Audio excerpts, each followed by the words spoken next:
Okay, in this final segment, let me just walk through a specific numerical example to show the problems with a tariff. So a tariff is when a government imposes a tax specifically levied on foreign imports.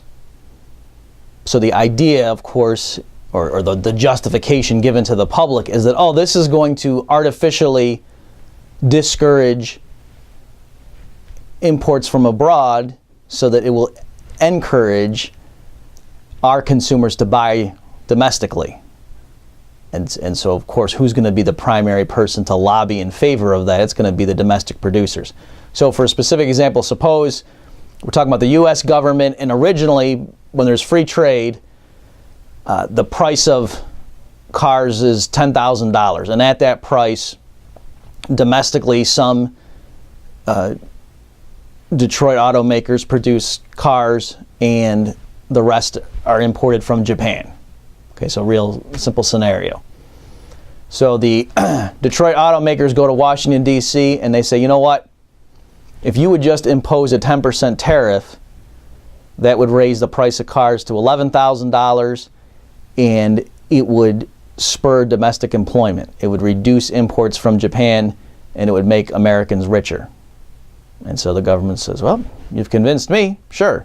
And so the politicians enact a 10% tariff on Japanese cars. And so what happens? It means that right off the bat, any American who wants to buy a Japanese car, originally it would have a price of $10,000. Okay, so the Japanese producers, by the way, are ultimately getting paid in yen. And then what happens is the yen and the dollar exchange on the foreign exchange markets, and so that the price to American consumers originally we were assuming was $10,000 US dollars. Okay, so now what happens is anytime the US consumer wants to buy a Japanese car, Washington, D.C. comes in the middle of it and says, no, whatever dollar amount you were going to give to them, you got to then send 10% more to us, to the U.S. government. Okay, so right off the bat, just to think through the logic of this, notice that when people are in favor of tariffs, what they're saying is having the U.S. government tax Americans is the way to make Americans richer. Okay? Because ultimately, I mean, you can try it if you want to and get specific about it, but some of that money is clearly coming in the form of higher prices that American consumers are facing. Okay, now in a video like this, I don't want to get into the nitty-gritty of it. Technically, the price that the Japanese producers earns could fall, and so that tax could be split in terms of who's bearing the burden. But clearly, at least some of that burden, for sure, is falling on American consumers. So, for simplicity, let's just assume that the price is fully reflected at the U.S. level by prices going up to $11,000. Okay? So, the Japanese producers are getting the same amount per car that they were getting before, namely $10,000 per car, but for every Japanese car that U.S. consumers buy, they also, out of pocket, have to spend an extra $1,000 and send it to Washington, D.C. in the form of the tariff tax. Okay? So what are the impacts of that? Well, the Detroit automakers weren't lying.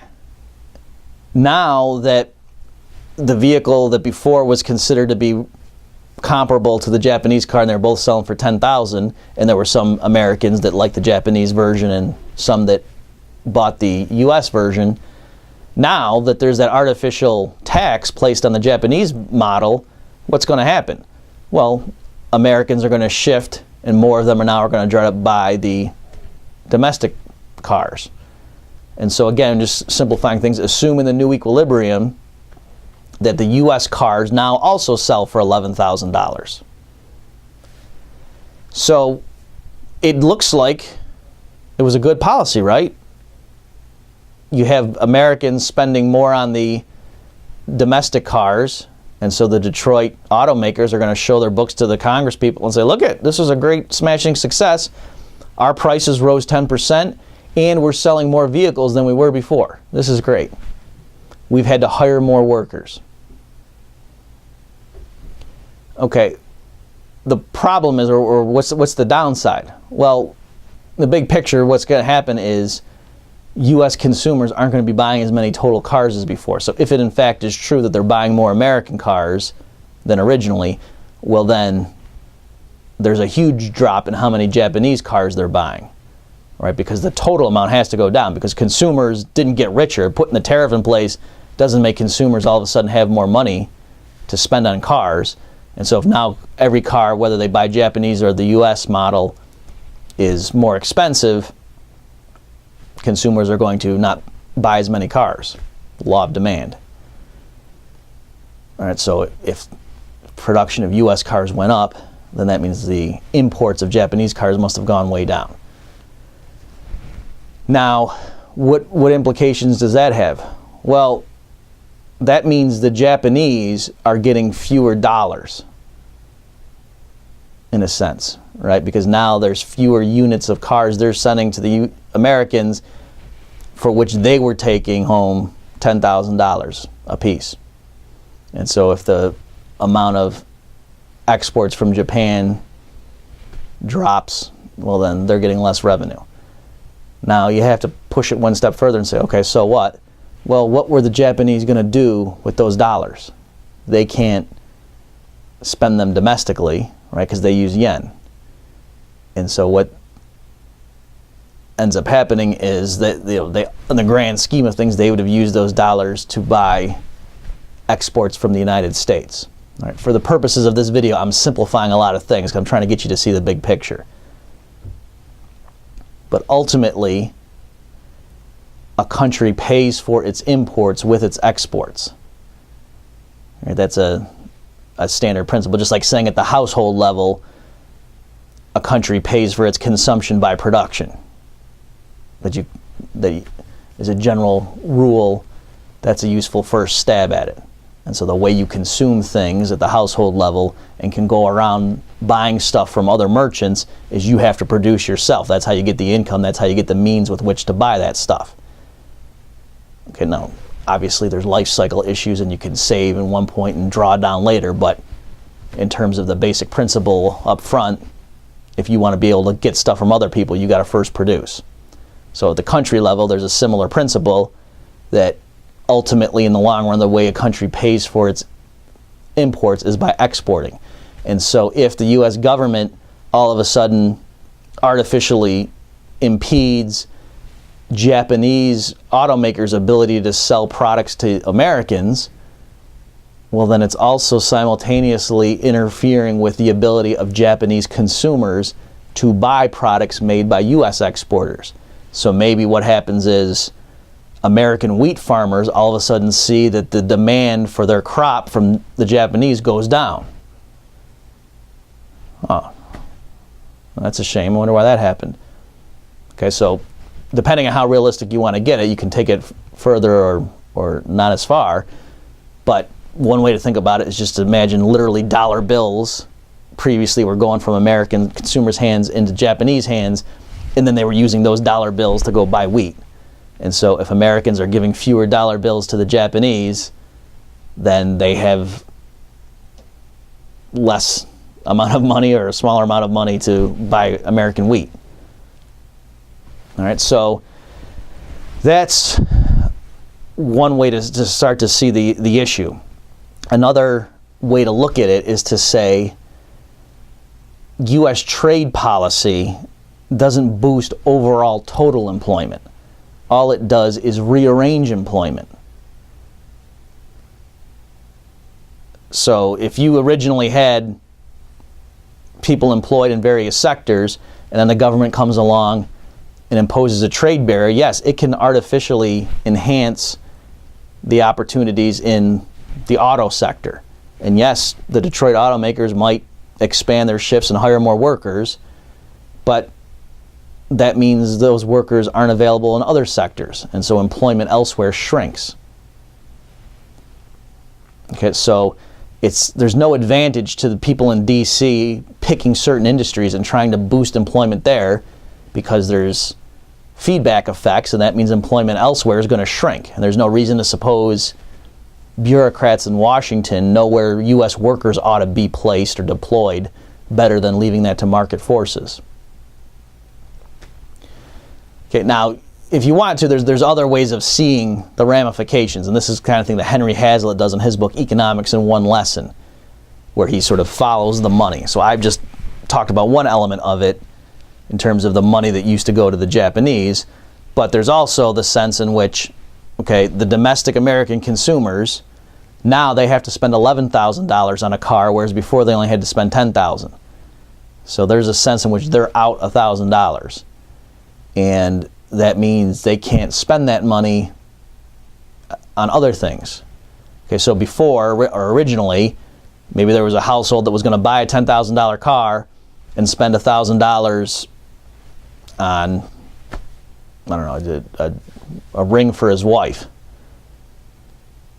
And now that the car costs $11,000, well, he can't buy the ring for his wife. So yes, that extra income maybe went to the Detroit automakers, but now the other American jeweler sees his sales drop by $1,000. Okay, so with this stuff, there's different ways of looking at it. It's really actually not correct. Well, it's not a good idea to be following money around, because really the transmission of dollar bills or yen or euros, that's not really the mark of genuine prosperity and economic health. Really, the problem of a tariff is that it rearranges production in an inefficient way. It causes both countries to reduce their specialization and to revert more to autarky, which means you produce things domestically rather than trading with outsiders. So that's really ultimately the source of the impoverishment, is that it's rearranging global production so that workers and other resources are getting deployed inefficiently. And so less total stuff on planet Earth is being produced than before. So necessarily people are poorer in that sense. Okay, but since a lot of times people focus on these alleged advantages of tariffs by looking at the extra money flowing into the pockets of, let's say, the Detroit automakers, I'm just trying to show you, well, wait a minute, there's another side to that coin. If consumers are being artificially forced to spend more money on domestic cars, you can't just myopically focus on the extra income flowing into the pockets of the Detroit workers. You also have to then realize necessarily there must be fewer dollars flowing in the pockets of other American producers. And again, it's a twofold effect. One, because those American consumers might have themselves directly spent some of that money on other American producers, and so if they're out, then that's the sense in which the other American producers see their sales drop. But even in a case where an American who before would have bought a Japanese car now switches to the American car, so there you might think, oh, there's still a $9,000 gain, or $10,000, depending on how you want to quantify it. You might say, yeah, that household is spending $1,000 more per car, so somebody else in the country is down $1,000. But before, he was going to send the whole $10,000 overseas, and now at least we're keeping that within the country. But that was the point of me walking through originally, showing what are the Japanese going to do with that $10,000? They're going to use it in some way that will come back and buy goods from Americans.